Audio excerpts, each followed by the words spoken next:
pretty funny, aren't I? No, I've got some jokes. Are you sharing? Remember them. Yeah. You all having a good time already? It sounds like you are. Yeah. Fantastic. That's so good. Yeah. I'm going to tell you a little bit about myself.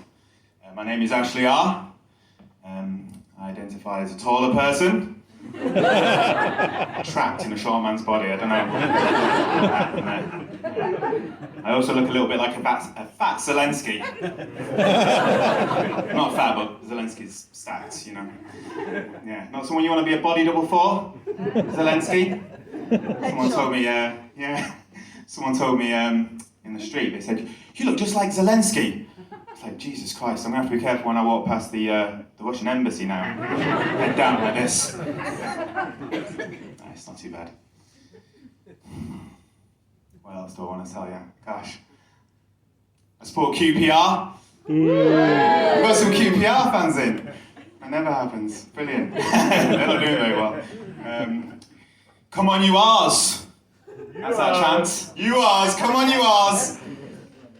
Sounds a bit like come on, you R's, doesn't it?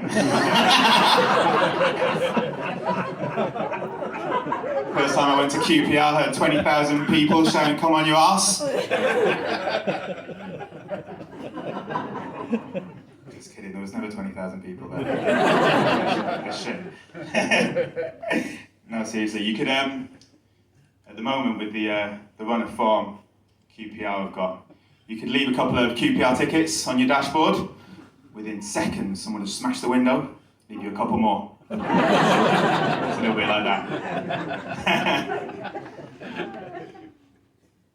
I don't like getting my hair cut. Anyone else have trouble with the haircuts? Yeah, thank you, fellow sufferer. Yeah, it's not just suicide, it's haircuts as well. Depends what barbers you're going to. Yeah, well, I'm coming on to that, thank you, mate. Plan.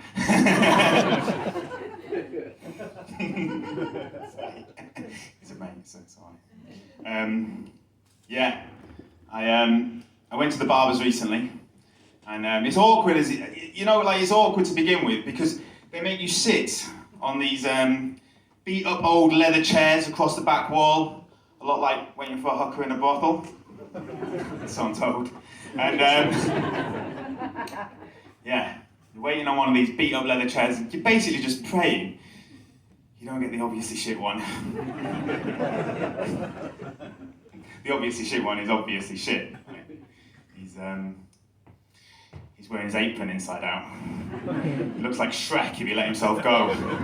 He's got 2 bits of hair on either side of his head. Badly cut. Just thinking, I fucking hope I don't get him. Last time I went, when it was my turn to get the haircut, the person next to me in the queue, conveniently, he was first by the way, it wasn't me. He was first to get the haircut. Obviously shit one comes free. He jumps up and has to take a call conveniently. And I got called in. I know, you're feeling the pain. Fucking painful. It's like, fine, I haven't got an excuse now. I can't take a call. Calls me over. And I knew he'd done it on purpose, this guy as well, because as I sat down in the chair, he's standing at the window on the phone like this. Had to grin and bear it. Too polite, that's the problem. Too polite. Too British. I sat down and he just starts hacking into my head. It smelled like piss and cigarettes. There was a moment when there was, he cut their hair. There was some hair on my face and on my neck. And instead of getting the hairdryer to blow it off, he went like this. I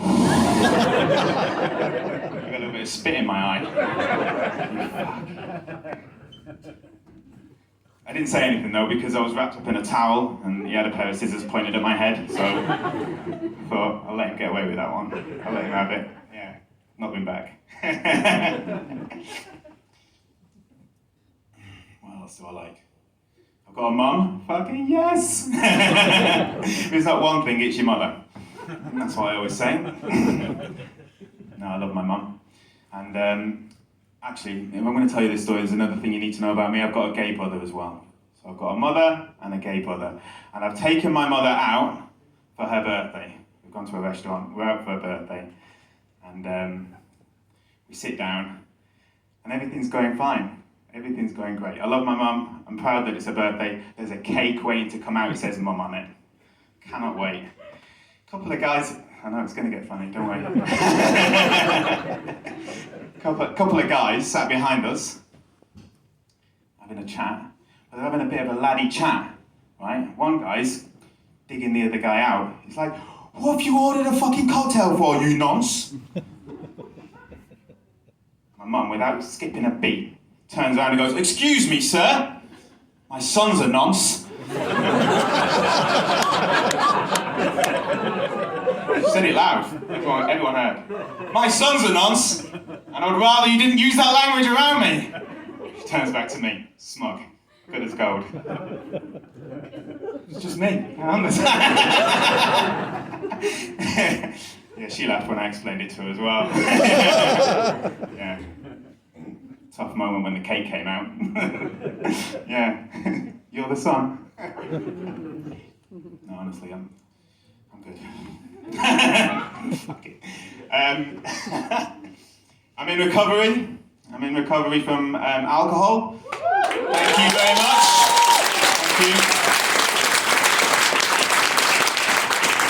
Alcohol and drugs. Thank you, yeah. Yeah, it's a wonderful place to be. I'm very proud to be in recovery, surrounded by some wonderful people, got some wonderful friends. I'm in God's will. That's what's basically happened. I got into God's will. And yeah, I haven't had a drink. I'm going to tell you actually, I haven't had a drink in a little while. It's been 20 months. Thank you.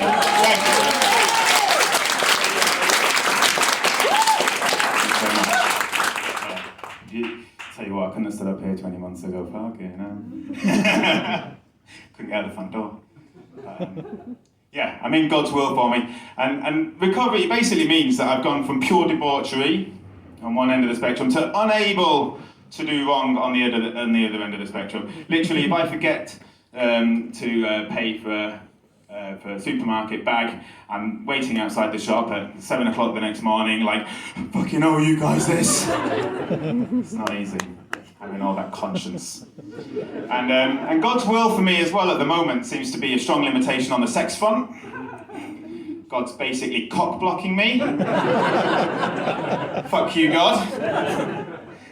Bit of blasphemy for everyone. You can tell who's dark and who's not by who laughed at that. Yeah, and I've got to wrap it up. All right, I'll just leave it on that. Keep going. You've still got half hour. Thank you. No, but yeah, so that's basically what happened. God's cock-blocking me. But I am very grateful to be in recovery. So here's what I'd like to do. I'd like to finish my set in the way that we do in meetings, but it's my own take on the Serenity Prayer. So this is what I'm going to do. I'm going to say, God, thank you for the serenity. So I fucking forgot the Serenity Prayer then. Say it every day. God, grant me the serenity to accept the things I cannot change, courage to change the things I can, and forgiveness when I inevitably flip the fuck out and smash everything in the room. Thank you very much, everyone. Thank you.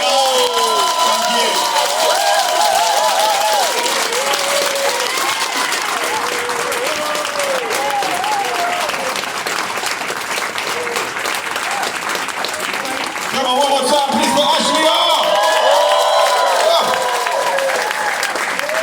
Always hard being the first one out, man. Always hard being the first one out. So we're just going to keep that momentum going, keep that energy going, yeah? Keep it going.